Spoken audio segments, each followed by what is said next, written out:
Welcome to this Blackhat webinar by EXIN. Today I'm with Quinn Shamblin, Chief Examiner at EXIN. My name is Simone van Zuilen and I will be your host. The webinar will be about Blackhat 2018, a debrief from Quinn Shamblin. Blackhat is the most technical and relevant information security event series in the world. Blackhat Briefings provide attendees the very latest in information security research, development and trends in a strictly vendor-neutral environment. Quinn visited this year's event for EXIN and we would like to give a debrief to make you aware of the latest information. Note you're all on mute. You can ask questions using the chat function throughout the webinar. At the end, all the questions will be addressed. The webinar will be recorded. You will receive the recording at the end of this week. Enjoy the webinar. This floor is yours, Quinn. Over to you. Thank you, Simone. I appreciate it. Hello, everyone. So yeah, we're going to take a few minutes and talk through Blackhat and Defcon. Many of you may have attended some of these conferences in the past. Maybe yes, maybe no. But just to make sure we're on the same page, I'm going to give you a flavor of what these conferences are, the kinds of things they talk about, the cultural elements that come with each one of them, and then we'll hit a few high points and talk about some of the security stories, exploits, and releases that were discussed at this particular conference, and then talk with you about how you can go find out more about any of these things should they actually pique your interest. So as Simone was saying, this is the highlights discussion for Blackhat 2018 provided by EXIN. My name's Quinn Shamblin. I'm the Chief Examiner for EXIN's privacy portfolio, and my contact information is on the screen should you have questions after the fact. One point here is, no, actually we'll hit that point later. All right, so let's talk about Blackhat itself. So if you go to blackhat.com, you can find out the suite of presentations and conferences that make up the Blackhat family. There's Blackhat USA, which occurs in late July, early August every year. There's Blackhat Asia and Blackhat EU, both of which have their own timings. I've not attended either of those, so the timings of those aren't burned into my mind, but you can find that out. So if these kinds of this kind of information is interesting to you, just go to blackhat.com. You can find out when there is one local to you that you might be interested in. Blackhat is comprised of a couple of different things. First of all, you can go to a series of trainings. I'll talk more about what the trainings are, but there's about 4 days of time prior to the primary Blackhat conference, which are the Blackhat trainings. And there were 118 different classes offered this year along a wide variety of topics. I'll give you some samples of what those were a little bit later on. But when people say Blackhat, what they typically mean is the Blackhat briefings. So this is 2 days of intense sharing amongst the security research community. You have people there who would classify themselves as hackers, Black hat hackers and white hat hackers. You have people who would classify themselves as practitioners. You have vendors. You have security personnel from various governments, including the United States government. Excuse me, I gotta push a button here. My screen's gonna turn off. So basically, you have people from the NSA rubbing shoulders with people who try to hack the NSA. That's what happens at Blackhat, but it's also a great place to learn about what the security landscape is right now. What are the threats that are emerging? What new exploits have been discovered? What new vendor solutions are being offered? What are the trends, or what are the things that you should be looking out for? It's a great place to go for all of that. And they also have targeted meetings trying to focus on specific kinds of groups that have particular kinds of interests. So specifically, CISOs are a big target there because it's all about the strategy side of it and how to integrate the security plan with the business plan. And they have people there who are there trying to help both encourage the conversation to help you and also try to sell you stuff at the same time. It is a big vendor conference, one of the largest in the world. This year there were 270 vendors across 2 main rooms and spilling into the hallway in a third room. So There's too many vendors to even look at and understand all about. But if you're there with a mission, if you're saying to yourself, well, I need to learn more about data loss prevention, you can then go talk to 4 or 5 data loss prevention vendors right in the same room within a few minutes of each other, and really kind of get a sense of where you really want to spend your energy. So that's where a lot of folks that are in my position will go to Black Hat in order to do their research, so they don't have to take a bunch of vendor calls for the rest of the year, because they already know what they need to know for that year. So let's take a look at some of the trainings. Over the course of this year, there were trainings. You can see them there on the screen. There was 25 of trainings offered in the application security space, 46 in pen testing space. And for those of you who aren't familiar with this idea, that's basically red team and blue team. So if you hear a security person talk about red teaming, that's basically somebody trying to break into an application. And somebody who's talking about blue teaming is somebody who's trying to protect an application. And application security is at the root of all of this, because most information that's lost to hacks or breaches or something like that is done through some kind of weakness in an application stack. Certainly not all, but it's a very common avenue for various kinds of breaches. So huge amounts of attention is spent on this area, and you can also see, defense there. So defense, attack, and core security are all big topics that you can learn about. But also, you can see we have industrial control systems, ICS. There's a lot there. IoT, Internet of Things. There's a lot of attention there as well. These are areas that have less security around them. Industrial control systems, largely because people weren't thinking about security when they created those originally. So we're having to bolt security onto industrial control systems after the fact.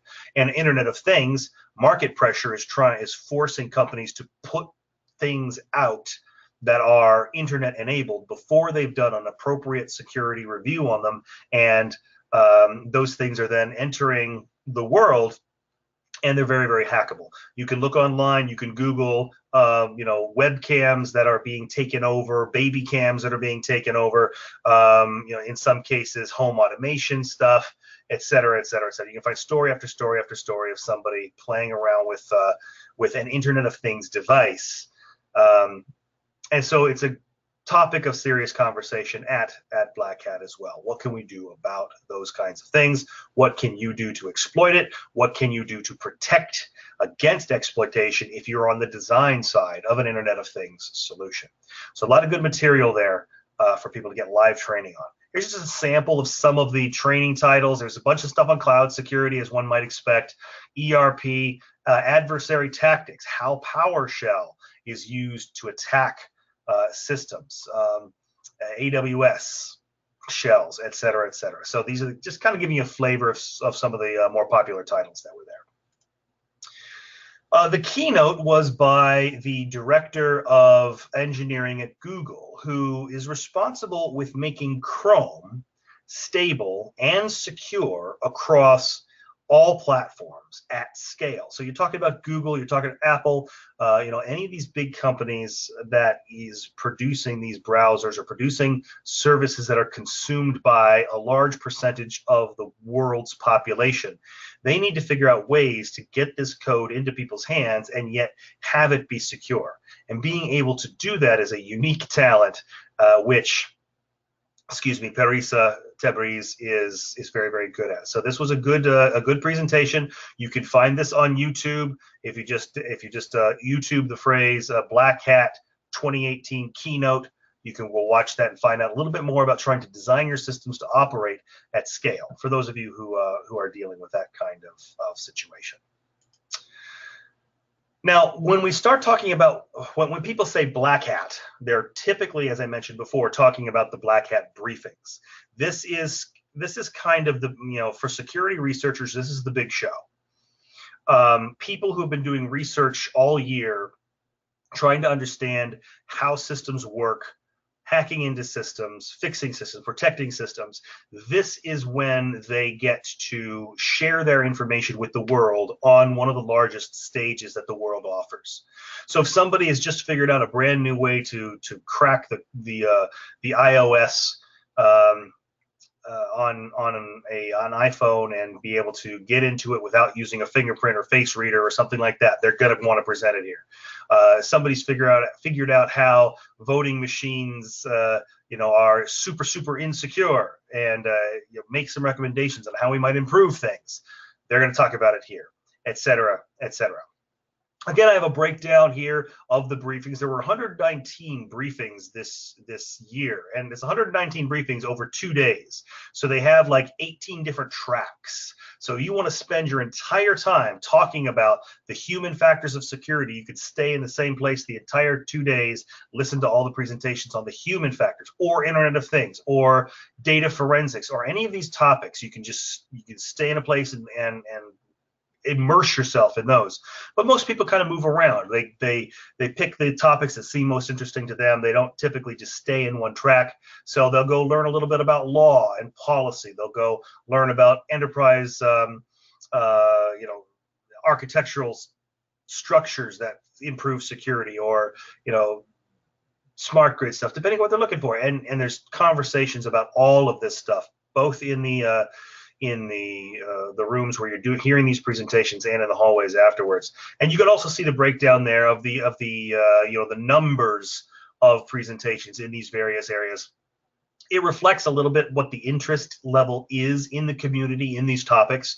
It is also a little artificial, because there is a curating group that picks which topics are going to be talked about. So they're going to pick the best from what is offered. And if there was 1,400 things offered in forensic response, they're only going to pick the top few so they can spread the topics around. But it still gives you kind of an idea of the sorts of things that you can find out more about. And I'm going to talk about that a little bit more in a minute, because there's still a way that you can go see all of these presentations if you want to. All right. So let's hit a few of the highlights from Blackhat. I'm going to refer to a paper I have down here just so I hit all the salient points as efficiently as I can. The first one there, SATCOM hacking for fun and terror. This was an interesting one. The researcher that was responsible for this presentation had been looking at satellite communications, and here are some of the statements made by that researcher during the presentation. SATCOM systems are loaded with backdoors. This allows the engineers who created them to be able to maintain them, and that part is okay. However, when something has a backdoor, security researchers almost always find a way through that backdoor. Therefore, because they have all these backdoors, and this is again a direct quote from the presenter, they are desperately easy to control remotely. He found that many of them are accessible via the internet. So somebody can just get on Shodan and go searching, and they can find satellite communication systems. And during his research, he was able to find a number of airplane systems registering with Shodan for services that the airplanes, while in flight, were using. This means that somebody could follow that path back and potentially manipulate that aircraft, which is a concern, obviously. He even saw some malware trying to install itself on airplane systems while in flight, because there was a bunch of botnets that have access to these satellite communication systems. Shockingly, so that last bit is just kind of how computers work. This next bit is unique to satellites. He discovered that the satellite antennas were actually something that could be controllable remotely. So he didn't actually hack in and take control of everything, but he saw exploits that existed in the system that were connected to the satellite's antenna system, which means that if he used those exploits, he could take control of that antenna and do things with it. Now, satellites have a tremendous amount of power in those antennas and a tremendous amount of ability to focus electromagnetic waves on a very specific target, or receive from very specific targets. So there's a few things that could be done, maybe. Again, he wouldn't do this because he'd be guilty of breaking about 1,000 international laws, but potentially you could focus the antenna from a satellite to create an electromagnetic pulse and hit something that was susceptible to an electromagnetic pulse. So if you had a plane that was inappropriately shielded, you could mess around with the electronics on that plane. Would that take the plane down? Don't know. Depends on the plane, depends on the skill of the pilot. But still, the point is, a weapon from space that could be taken over by a hacker, not really good news. So the reason why people do research like this is to find these issues before the bad guys do and get people to start fixing them so that we don't remain vulnerable to these sorts of things. Next one, self-driving cars. This is a big topic, and this particular conversation was put out there by Charlie Valesky and Chris Valesky and Charlie Miller. These are two people who've been doing security research into self-driving cars or automated cars for a number of years. And for every year for the past about 5 years, they've released another video and another set of instructions about how they were able to hack some car that has self-driving features. So famously, the Jeep Cherokee, they could turn the wheel and they could push the brake via the internet with these cars. Hacking in through the Sprint satellite systems that they were connected to. They have now been hired by the car industry, generally speaking, to help make self-driving cars more.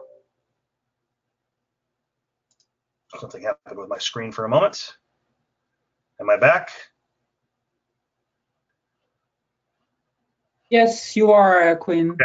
All right, so my screen flashed for a moment. My apologies for that. So these folks have been making a taxonomy for security for self-driving cars, and they've published that out to the industry, and the industry is now building that out to make self-driving cars much more safe and effective, and they're doing a very good job. The cars that are being tested actively today are proving themselves to be safer than the standard human driver, which is where we need them to be if we're going to start making them ubiquitous. People are concerned in many cases of, well, what if somebody cuts down a stop sign or whatever? You know, what are these cars going to do? That concern is one of those. It's a false flag. It's not an actual concern. The only place where automatic driving cars are permitted to operate on the roads are places where those things have been extensively mapped out. You could cut down the car, you could cut down stop sign, you could take out all the stoplights, you could do any of that stuff. The car would still know it's supposed to stop there, because that information has been downloaded into its systems and is being maintained by the central system all the time. So there's a bunch of stuff there that is really improving the self-driving car conversation, which is really very, very cool. Next one, let's look at voice authentication. There are many, many systems out there right now that are starting to use people's voices as part of the authentication system. So, for example, if you call certain companies, they can see that you're calling from a phone number that's been registered in the system. They've taken a voice print of how you sound. And if they look at the telephone number and the voice print together and say, okay, these things match, they are now using that as an authentication system to allow you straight into the support queue without having you go through a bunch of security questions. It's a great benefit from a support perspective. This gentleman found, however, that voice print technology at its current level can be fooled with computer-generated voice models that only require about 10 minutes of video of your voice. So by the time I'm done with this video and it gets posted online, there's going to be a good enough sample of my voice out there that somebody could then create a voice print of me that was of sufficient quality to fool these systems. Now, prior to this research, it took about 24 hours of voice recordings to be able to create a convincing voice print. This research has now shortened that to about 10 minutes of recording. That's all that's needed. Which is not to say that voice recognition technology is dead or you shouldn't use it. You should. But as with any other kind of authentication technology, you should be using it in combination with other things. So you do voice print with carrier call number, with something else, etc. Maybe device fingerprinting or something like that, depending on what somebody's coming in with. And now you have multi-factor authentication. And here's the cool part. It's multi-factor authentication that is transparent to the end user. In this system that I'm talking about, where it's looking at the purported telephone number, the carrier billing number, and the voice print, that's 3 different pieces of information. Putting those together is pretty good, pretty quality, even with this in place. But the word of warning here is never just go with one solution. Because if you were dealing with just voice print authentication, for example, that is not nearly as secure as people might think it is. 10 minutes of video, somebody could go figure that out. So always have multi-factors in your authentication. let's see. Let's do voting machine hacking. In the United States, at any rate, the conversation about trying to manipulate a country by manipulating either their people through undue influence by sock puppets or people who are not members of that country, or through the hacking of election machines, has been a big conversation for the past couple of years for reasons which I'm sure you can understand without getting into the politics side of it. The trustworthiness of the voting process is absolutely crucial to democracy. So as we start to consider more and more getting our elections to operate online, there's a lot of drivers that want that to happen. But the systems that are being designed right now just are woefully inadequate to do so. So I'm going to talk about this a couple of times in a couple of different contexts, but this one, Karsten Schurman, associate professor at IT University at Copenhagen, hacked a WinVote election machine at the con this year. And he showed that hacking these machines is actually trivially simple. In fact, when I talk about DEFCON, I'll show you how trivially simple that is. Now, here's the next problem. It's trivially simple to attack and to hack. It is not easy to tell if it has been hacked. The logging is not in there. The tamper-evident capability is not there. So if it's been hacked, there's no way to know. And that kind of carelessness in our electoral system just simply cannot be tolerated if we want to trust our democracy. And that's the point of these kinds of research is, look, you want us to put the hands of running an entire country into somebody's hands. How are we going to know that the will of the people is actually being reflected accurately? We can't if we're using systems that are this poorly designed. The author of that particular piece of research basically went on to say, is like, look, you know, there's a lot of drivers for trying to create an electronic method of doing this, but considering the difficulty we have in producing truly secure code, we're not in a place where we can get rid of paper ballots. There's got to be something that you can come back to that proves a particular person's vote was accurately recorded. And right now, electronics just don't seem to be that thing. Next one, air gaps. One of the things that security people have spoken about for years is if you truly need something secure, you need to make sure it's not connected to the internet. And that's what's called air gapping. So you have a computer and it's totally unconnected to any network, totally not connected to the internet. It's simply standalone. That was considered for many years to be secure systems. So, for example, the centrifuges in the Iranian power plants where they were trying to refine U-235 to the point where it could be used for nuclear power supplies or whatever else they might have been trying to use it for. There's a relatively famous exploit that was able to find its way across that air gap. Those systems were totally not connected to the internet. And yet, because this particular piece of code was able to install itself stealthily on a USB stick and then install itself stealthily on the target computer, it made its way across that air gap and was able to infect that system. Well, if you could infect a system, sometimes you might want to exfiltrate the data from that system and steal the information off of it. And that's what this gentleman was talking about in this presentation. He was able to do a whole bunch of different things in order to get data out of an air gap system. Here's a few great air gap escapes that he talked about how he did. One of them was to leak data through speakers. That one's relatively well known. You just put some static through the speakers and it has little kind of sounds in it, but either higher or lower than the normal threshold of human hearing, so that people don't realize it's happening. But that sound wave is being used to transmit information using sound as the zeros and ones to get information out of the computer. But here's some even more interesting ones. He used the sound of the arm in the hard drive, the manipulation of the magnetic fields in the hard drive. He created software that would convert the monitor cable into a rudimentary FM antenna. He used another one where he used the path between the CPU, the little piece of copper between the CPU and the RAM, to create a cellular antenna to send information off via the cellular system. So there's a whole bunch of ways that data can get out of these systems. So if somebody is here and they're interested in developing highly secure systems, it's definitely an area of heavy research. One thing that you certainly want to do beyond just air gapping is putting those systems inside of a Gaussian cage, and then putting some policies in place about how those systems are going to be updated. It's a whole different topic of conversation. There may not be anybody here who's interested in that side of things, but it can be fascinating if you're really trying to make highly secure systems. Okay, so that's a couple of interesting stories that came out of Blackhat. Now, I mentioned that Blackhat is, there's ways to still see some of this material. The Sound of Knowledge, soundofknowledge.com is a place that you can go where they have recorded the Blackhat presentations, and you give them, give them some money, and they'll let you have access to all of these recordings. So you can go see some of this stuff if some of these topics have spurred your interest.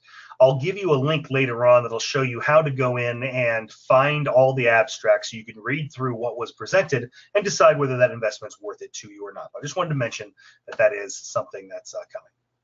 Let's also talk about the vendor floor. Here's a map of the vendors, and here's a picture of that vendor floor from sort of the middle of it. It's insane. There's these large booths talking about all sorts of different capabilities that all these different companies have. So you go in there kind of on a mission. You want to find out about this, this, this, or this, and that's what you want to do, because otherwise you're wandering that map, and you can wander that map for days and still not talk to everybody. I know, I've tried. So there's a couple of pictures of what that place looks like.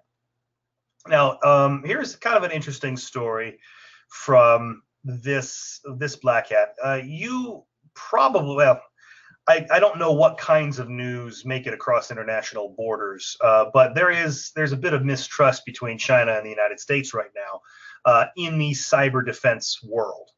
The United States has broken into people's systems in other countries, and China has as well. And we're both pointing our fingers at each other saying, well, no, you're doing what you shouldn't be doing. You're not doing what you're supposed to be doing. It's just kind of, it's sort of this thing going on right now. So there's a lot of distrust on the US side for products, electronic products that are coming out of China. And there were two fun little examples of that at Blackhat. So Blackhat is a security conference. And so there are people there who are familiar with this back and forth between the US and China about cybersecurity. And there are also companies that are based in China at the security conference giving away these things. So there's two different USB drives that I was handed when I was at the Blackhat conference. One of them was this really pretty USB drive in traditional Chinese stylings, and the other one was a USB drive that has the words "drive lock" on the side of it. Again, both of these things were manufactured in China.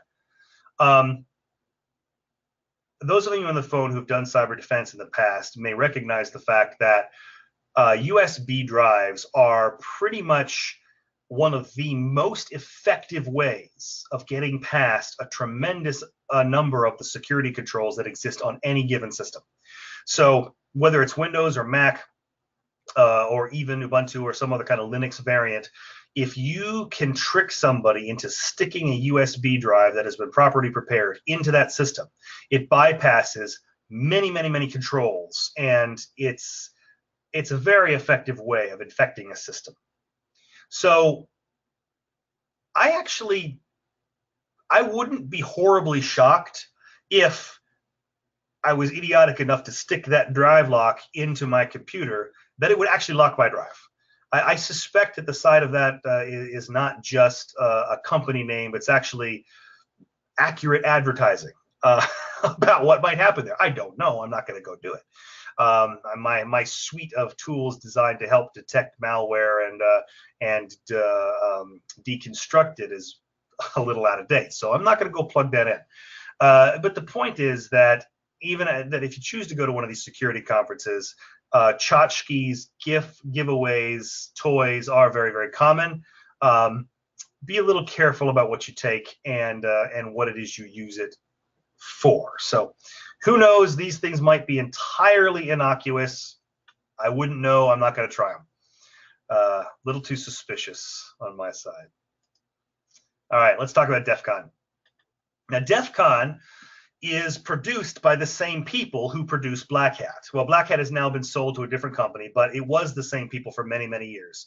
DEF CON is older than Blackhat. DEF CON's been going on for 26 years now. Blackhat's been going on for, I think, 18, something like that. But they're always back to back. This is in Las Vegas at the end of July or early August. Blackhat runs, and then DEF CON immediately takes off from there.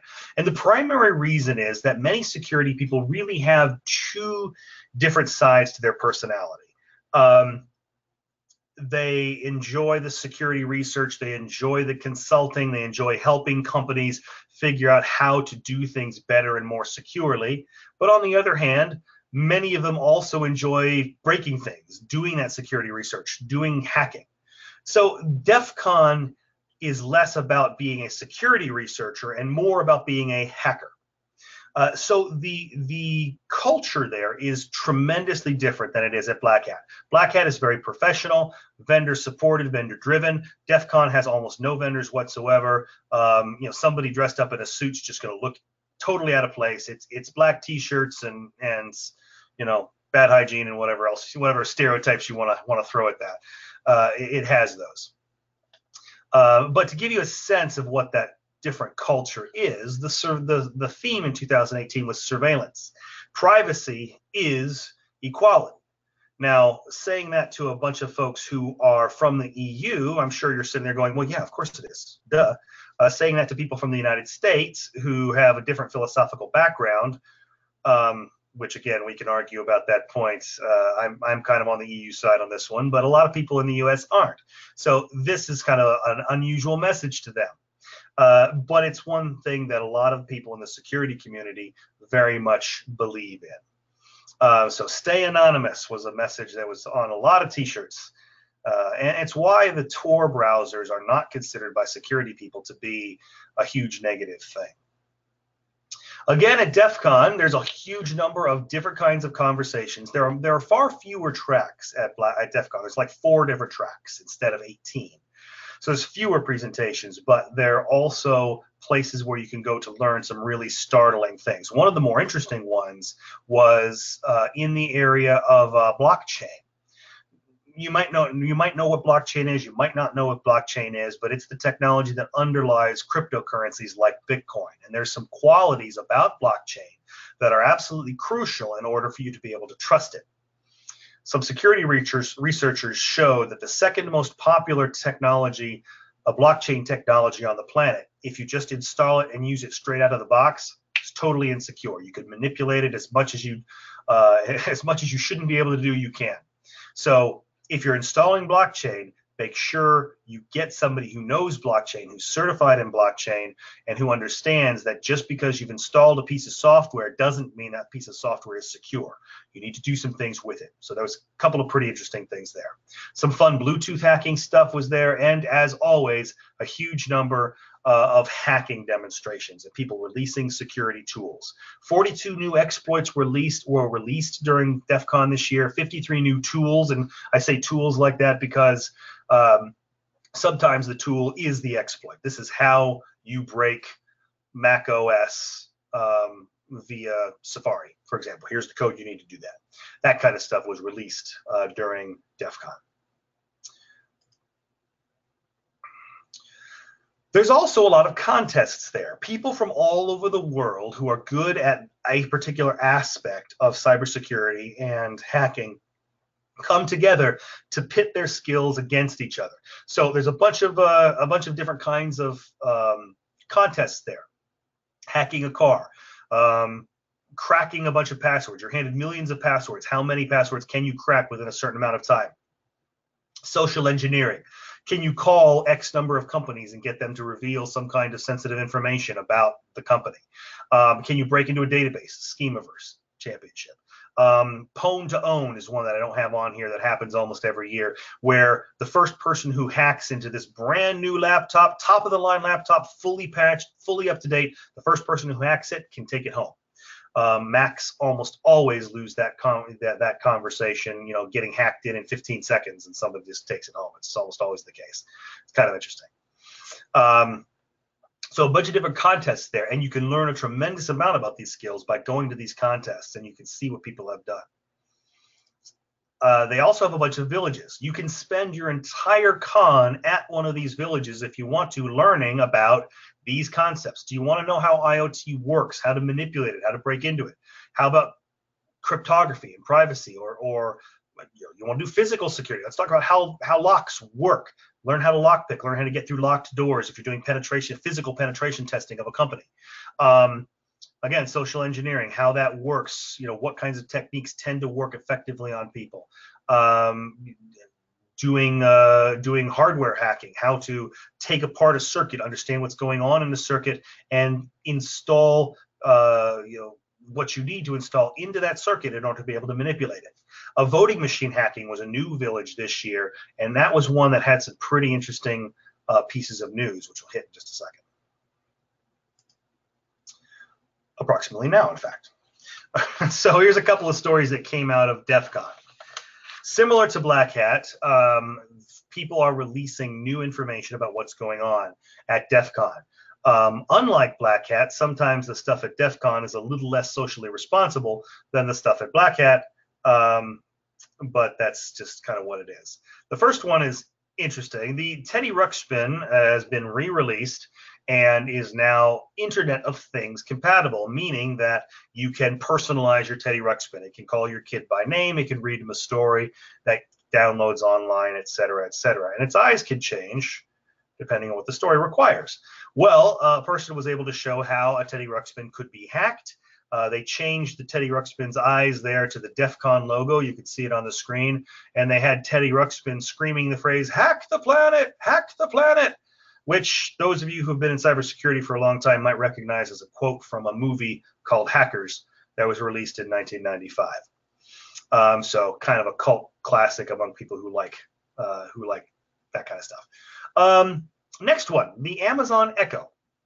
Of the home automation solutions and the personal assistant solutions that are out there, I actually like the Echo the best. It's the most privacy-centric of the systems that are out there. It does not send your voice back to Amazon for every single thing you're saying. The ones from Google and the ones from Apple do. Everything you say goes back to the mothership to be analyzed, and then if a command comes through, it acts on the command. Echoes don't work that way. Echoes are listening to everything you're saying, but they only keep a buffer for about 20 seconds. And unless you say the wake word, which can be any of 4 different wake words, like Alexa, I think is the standard one. It comes with the phrase, so Alexa, turn on the lights. So unless it hears Alexa and then a command, it just dumps your voice out of its memory after about 20 seconds. Only when it hears the wake word does it send the subsequent set of information to Amazon for analysis and action. So it is much more privacy centric than the other ones are. However, it has now been shown that, at least with the current hardware, if somebody can get physical access to it for about 10 minutes, they can change it into a surveillance system and change the way that works and make it so it does send everything that's being said in that room to some kind of external place. So if you have reason to suspect that you might be under surveillance, just be aware that you probably shouldn't have an Echo in your house because it can be manipulated. But again, only by somebody who can get physical access to it can that happen. It cannot be done remotely. Next one is I'm having a ding on my screen. Something's happening. No, okay. The voting hacking village. So this was a place where you could go to learn about how voting systems, how electronic election systems are being set up right now, and you could learn about the weaknesses of them. The people who set it up went to the Florida Secretary of State's website.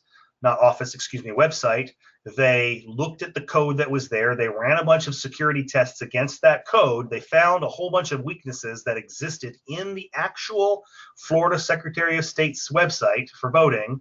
And then they recreated computers at Defcon that had that same setup with those same weaknesses.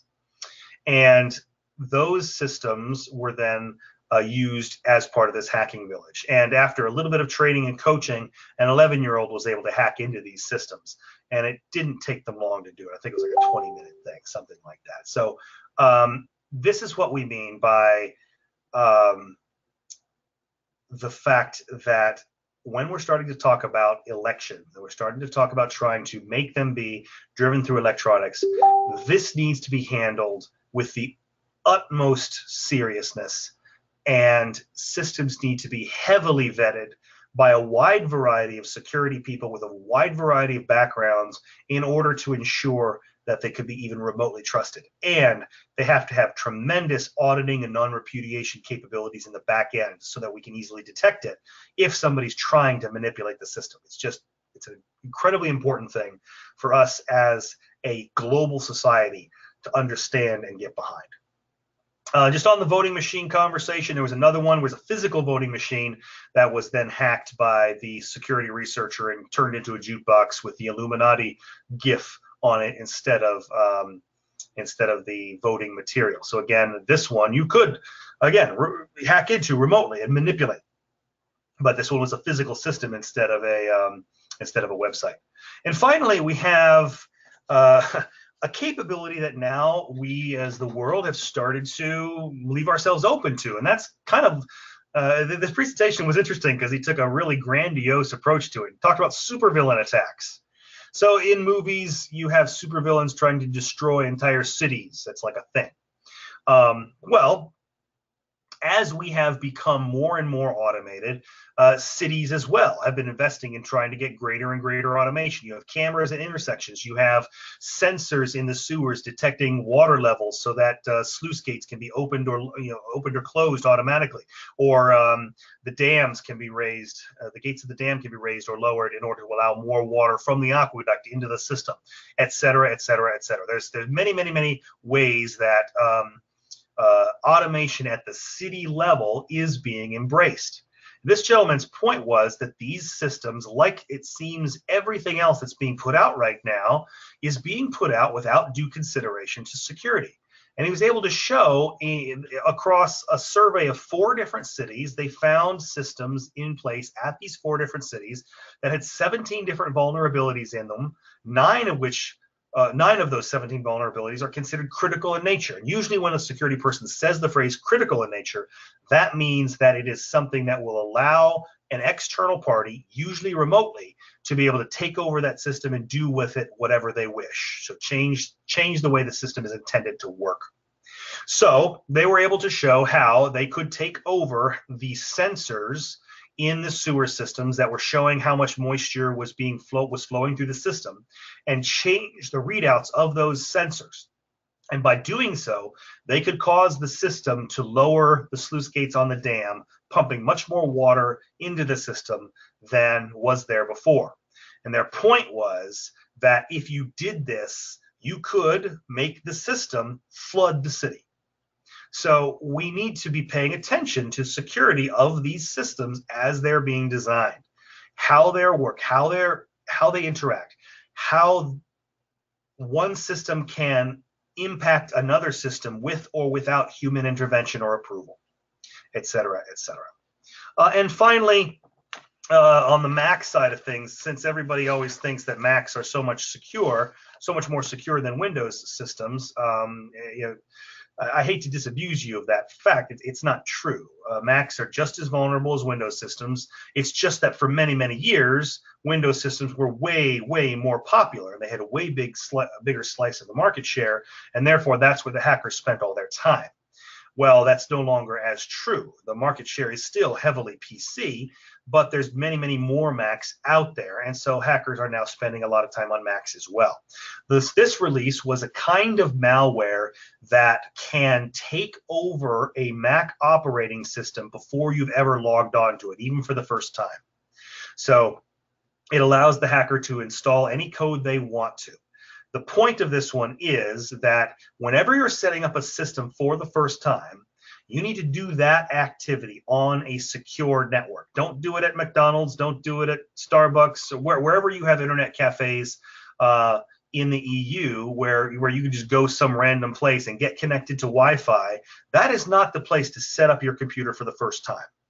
Because if you do that and this software happens to be present on the network, it'll find your PC, it'll find your Mac, and it will corrupt that system before you've ever even logged on the first time and installed your antivirus. So even if your normal process is take the machine out of the box, connect it to the internet, update, install antivirus, that is what you do first. That won't work if you do it on an untrusted network. Take it home, put it behind a firewall, do it at work behind their firewall, someplace where you've got some kind of protections. That's where you do your initial setup. And once you have your own security installed in the system and it's operating effectively and everything's up to date, okay, fine. Now you can go out into the Wild West and do whatever it is that you need to do. But don't do your setup on an untrusted network. Kind of the bullet point there. All right. So this is also something that you can go get recordings of. If you go to these links, you can find the abstracts, and Simone will be able to share these out after the presentation. But there are the links, and you can just go to Google and type in Blackhat or Defcon, blackhat.com, defcon.org, and you can go to the archives. Now, the archives have the abstracts and the papers, like any PDFs or PowerPoint presentations or whatever. It's got all of that for as long as the Blackhat and Defcon have been around, where the researcher has allowed them to have it. So sometimes a researcher can go in and do a presentation and they don't allow that presentation to be retained or recorded by the venue. So you're not going to get those. But many of them do, because this is security research. They're doing it largely to increase their reputation, sell products, or sell their own services. So they want people to get it. So you can go get the PowerPoint presentations, you get the white papers, you can get the code, the exploit code, and a number of other things just by going to these archives. But if you want to actually see the presentations themselves, you can also get those presentations. Again, just go to blackhat.com and then look for the phrase Sound of Knowledge. And that is a company that has been hired by Blackhat and Defcon to record the presentations, again, where the security researcher is allowing that recording to occur. So you're not going to get every presentation. There's a bunch of stuff at Defcon in particular where people are very concerned about privacy. They don't want anything recorded, so they don't allow that to happen. But almost all the presentations at Blackhat and a lot of the presentations at Defcon are available there.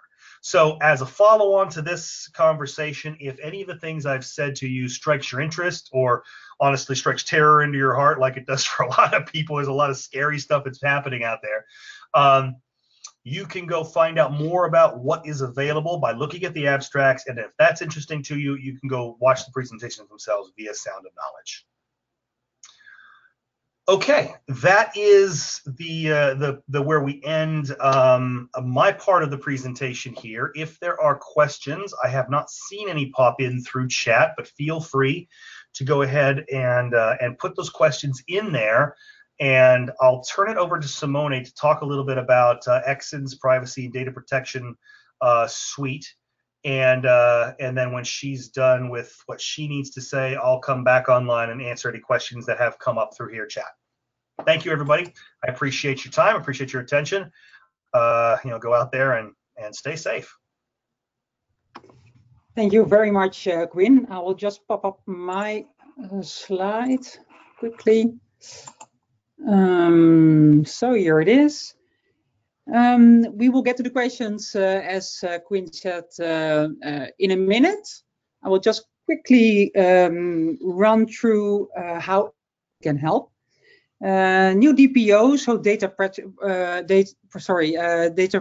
privacy officers will need fresh information, skills and tools to cover those elements they do not already possess. This applies to staff members supporting the DPO as well. Ensuring that your DPO and any people supporting your DPO are certified in privacy and data protection is a great step forward in credibility with all the groups with which the DPO will have to work. like the board, the regulators, auditors, media, customers, and the public.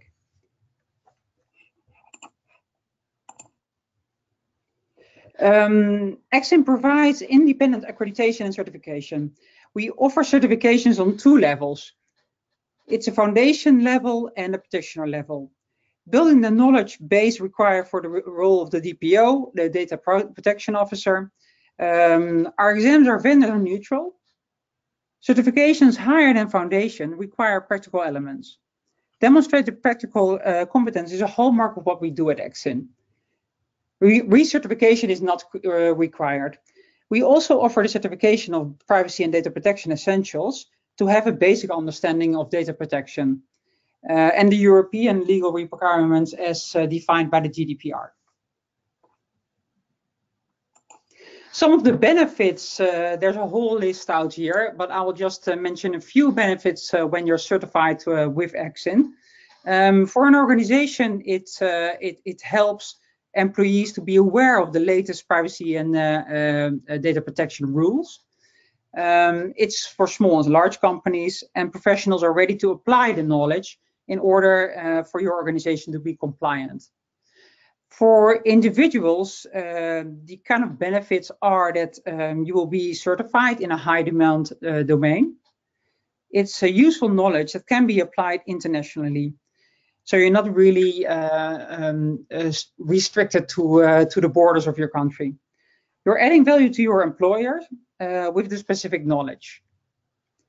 A nice added value is also that EXIN is offering digital badges. A digital badge you can show on your social profiles like LinkedIn, and this will identify you as the DPO or any certification you have acquired with EXIN. Thank you so much for your attention. We will go to the questions right now. I will just go back to them. Sorry? Does not appear we actually have any, unless they're just not coming through on my side. Okay, yeah, we do have questions. Okay. There is a question around blockchain. You mentioned it quickly, but what level of security is blockchain bringing us? So it depends on how it is created and how it's instantiated. One of the core qualities of blockchain that you need to be looking for is that once an action has been committed to the blockchain ledger, it cannot be changed. It's a core necessity of the technology. So how that typically is done is that the ledger is distributed to multiple systems, and all the systems have a copy of what the ledger is supposed to be. And if a new computer pops up and says, here is some information that's in a ledger, and it doesn't agree with what all the other systems are saying, they will basically say, okay, that is a corrupted ledger. No, that's not correct. Here is the correct information.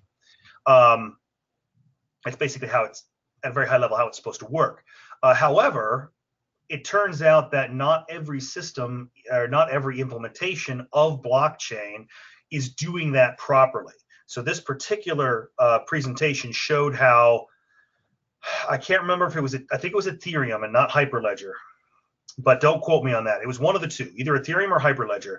If you just installed it straight out of the box, it was possible to manipulate that ledger, even though you're not supposed to be able to do that. So the point is, make sure that whoever is researching blockchain for your company, whoever's doing that work, make sure they have the resources, the training, and the support they need in order, and the marching orders to make sure that it's converted, that it's being implemented in a way that will deliver the actual promises of blockchain. Because it's a very cool technology when implemented properly, like many other things. All right, thank you very much. And then there is a question, can you say something about the threats and opportunities of quantum computing for information security? This is not a huge area of expertise for me. I can talk to you about some very high level things. But as far as digging deeply into it, you're going to have to refer to somebody who's got a little bit more of a background there. So definitely something worth researching more. The primary things that we hear about are the fact that because quantum technology, quantum techniques allow for multiple states of data to be recorded and analyzed at the same time, that they can crunch the numbers so much more quickly that standard kinds of encryption technologies that we rely on right now become much less secure. So the reason we can rely on a lot of the things we rely on online is because we have these encryption, decryption capabilities. There's asymmetric encryption and there's symmetric encryption, and these are different core techniques for encryption that allow for different kinds of capabilities. And usually they rely on a mathematical equation that is computationally infeasible to figure out for computers in the current state. So usually when you hear, if you hear security researchers talk about password security, for example, they'll say something along the line of, a password of this size and this complexity would take 1,000 years to crack, footnote, using current technology. Well, when we start introducing quantum technology, the way that quantum computers can manipulate numbers and can do calculations might drop that number significantly. How low? I don't know. Again, not an expert in that field, but low enough that now being able to crack encryption that exists that's not designed to operate effectively in a quantum-enabled world will no longer work. So as they become more of a commodity that is available, as the qubits go up and the cost goes down, more and more people have access to this technology. Our encryption technologies are going to have to take a step forward as well. It's been a while since we've released a new major encryption algorithm that increases the key space and solves for some, well, I don't think we have any that really effectively solve for, I can't say that, sorry. Again, not an expert in quantum computing, so I don't know if we have encryption algorithms that are effective against quantum computing cracking capabilities. But I know that the ones that people use mostly, so you're using AVS, Triple Des, Rivest, you're using a number of other kinds of encryption technologies that are out there. Most of those are considered to be at risk once quantum computing gets to a level of availability. So the opportunities there, especially for mathematicians, are to start looking at this beforehand and seeing if they can't develop a method that will stand up against quantum computing. Okay, thank you. There's one last question. I think we have time for one more. So you visited Blackhat and Defcon over the years. What kind of difference have you seen in the past years, and what do you expect for the future to be? They grow every year. The interest in cybersecurity generally has been growing year over year for 2 decades. Especially over the last decade, it's just exploded. We as an industry have negative unemployment rates. So, depending on certain factors, companies are poaching security people from other companies. If you have security in your title and you have some experience, you can go get a job. It'll take you 2 days to go find another job. Again, footnote, depending on your particular requirement. That being the case, the population at these conferences has just exploded.